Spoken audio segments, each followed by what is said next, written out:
Marlène et Jean-Claude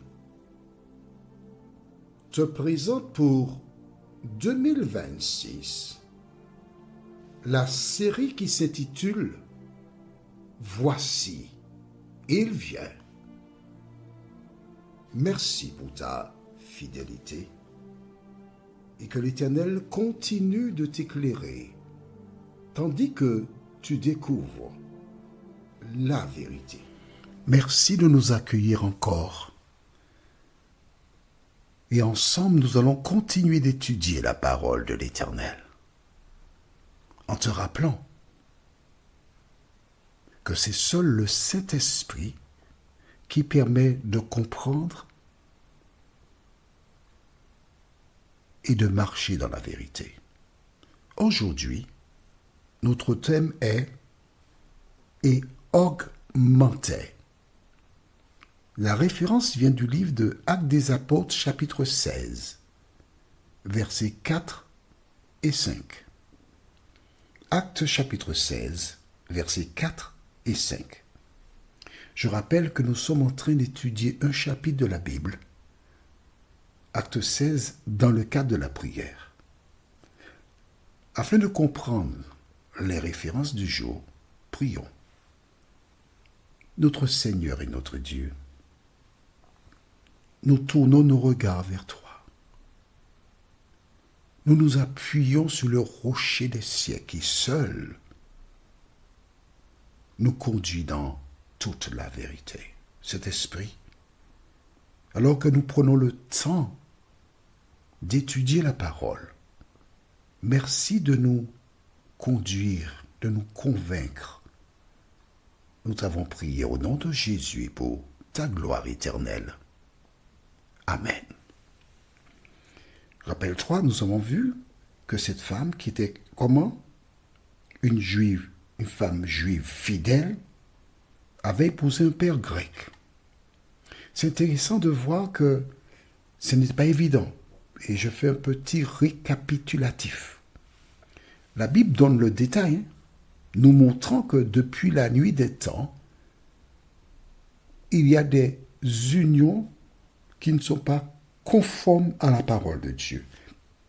Certaines personnes déclarent même que, ah oui, mais les gens du monde sont meilleurs que ceux qui sont dans les communautés.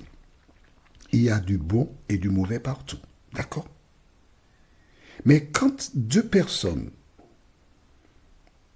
n'ont pas la même conviction philosophique ou religieuse, il y a beaucoup de défis et de problèmes que l'on rencontre.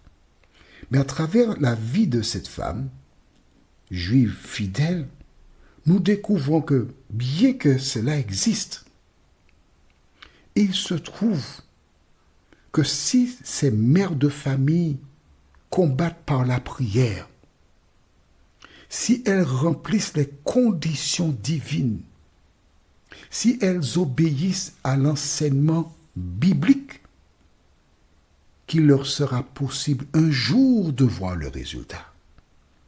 Plus tard, les gens rendent un bon témoignage. Pourquoi? Parce que cette maman s'était engagée pour éduquer son enfant pour la gloire de Dieu.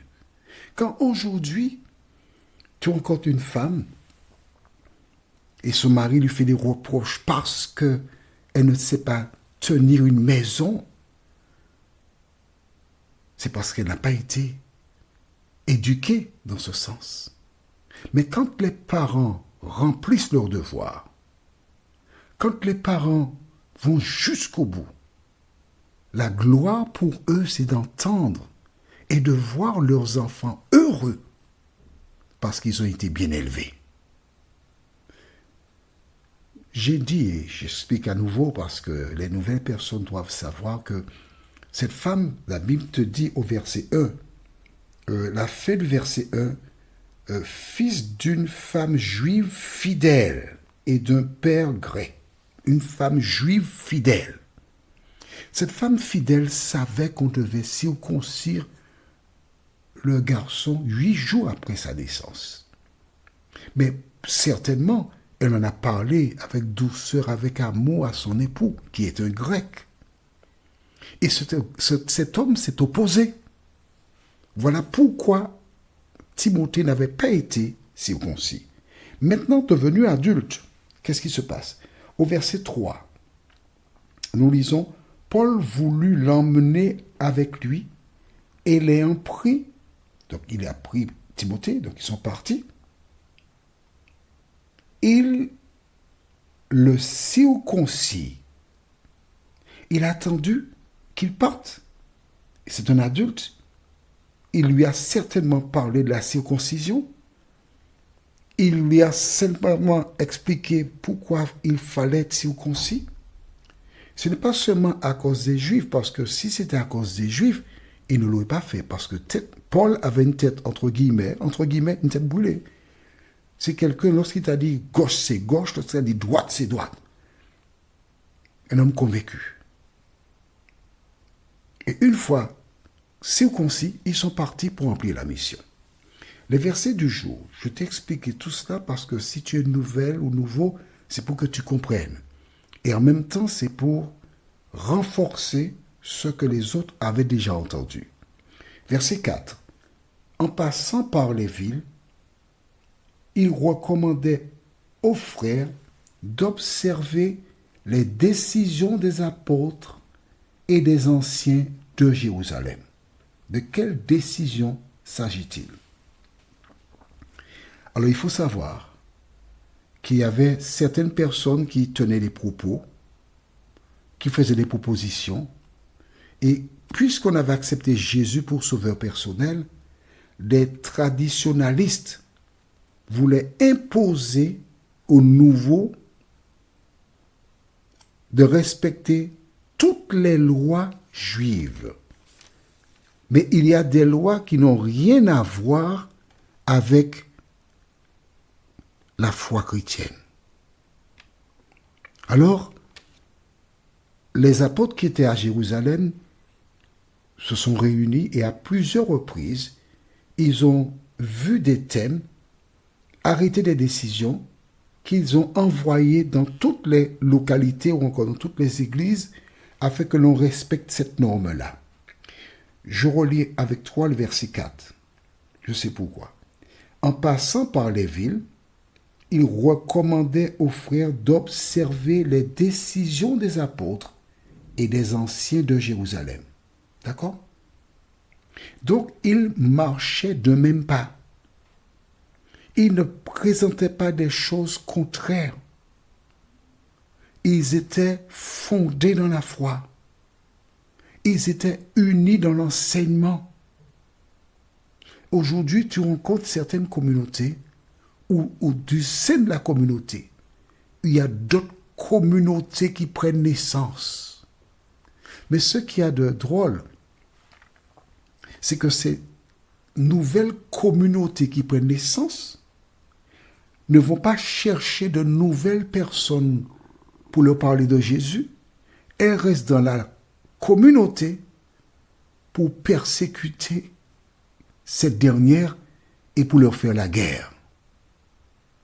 Mon ami, si tu appartiens à un groupe dissident, sache que tu es en difficulté. Mais bien sûr, en fait, quelle est la mission de Jésus? Qu'a-t-il dit? Il a dit, et quand j'aurai été élevé, j'attirerai tous les hommes à moi. Amen. Quand j'aurai été élevé, j'attirerai tous les hommes à moi. Aujourd'hui, ce dont le monde a besoin, ce ne sont pas des communautés qui parlent de la tenue vestimentaire des gens, qui parlent de la musique, qui parlent de la mode, qui parlent des tatouages, qui parlent des coiffures, qui parlent des richesses, qui parlent de la dîme, des offrandes, etc. Ce dont le monde a besoin, c'est de prêcher Jésus de Nazareth qui est mort pour le pardon des péchés et qui offre la vie éternelle à toutes celles et ceux qui l'acceptent comme sauveur personnel. C'est ça la prédication. Il n'y a rien d'autre. Maintenant, ce qui concerne la coiffure, la musique, la danse, ce ne sont pas des sujets qui méritent une prédication. Pas du tout. Pourquoi? C'est simple. La personne qui a rencontré Jésus, la personne qui aime Jésus, la personne qui aime la compagnie de Jésus, n'a pas besoin qu'on vienne lui dire ce qu'elle a à faire parce que tout ce qu'elle fait, c'est par amour pour Jésus. Quand j'aime Jésus, je ne peux pas porter des jupes courtes parce que j'aime Jésus. Parce que j'aime Jésus, je ne peux pas m'adonner à l'alcool, à la cigarette, parce que ce sont des choses qui sont nuisibles pour mon corps. Or, mon corps est le temple du Saint-Esprit. Tu comprends? Donc, les apôtres, ils ne faisaient, Paul et Timothée, ils ne faisaient que parler le même langage.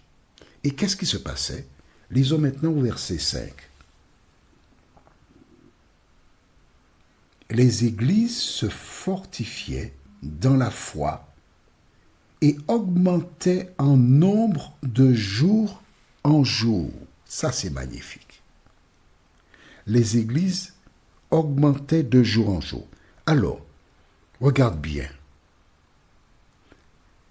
Est-ce que tu vois là en quelque part que les églises menaient des actions pour faire de nouveaux membres? Dis-moi. Oui ou non? Non. Je relis le verset 4.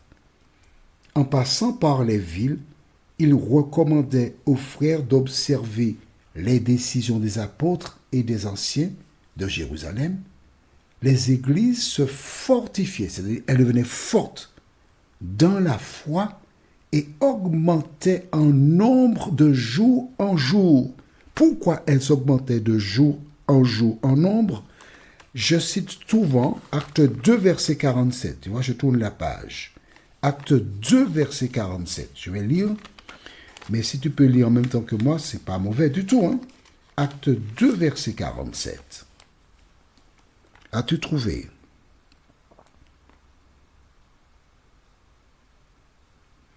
Alors, dans ma Bible, ça commence ainsi. Louant Dieu et trouvant grâce auprès de tout le peuple. Et le Seigneur ajoutait chaque jour à l'Église ceux qui étaient sauvés. Amen. L'Église augmentait. Pourquoi? Parce qu'ils parlaient le même langage.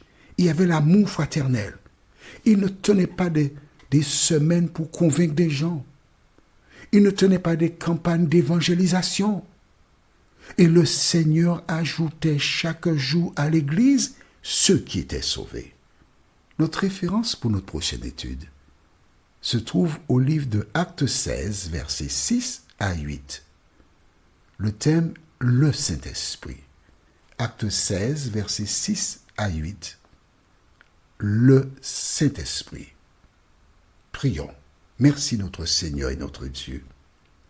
Merci parce que nous ne faisons que lire la Bible. Et la Bible nous indique comment des femmes et des hommes t'ont rencontré et se sont donnés à toi. Cet esprit de nous aider à imiter, à suivre l'exemple qui a été tracé, nous t'en prions, au nom de Jésus et pour ta gloire éternelle. Amen. Que l'Éternel continue de te bénir et il me tarde de te retrouver. Nous sommes parvenus au terme de notre réflexion.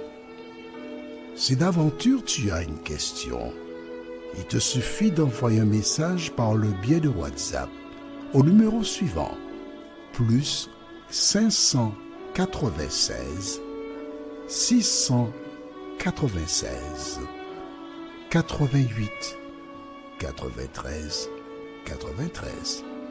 Et alors Jean-Claude, moi, je me ferai un réel plaisir de répondre à ta question.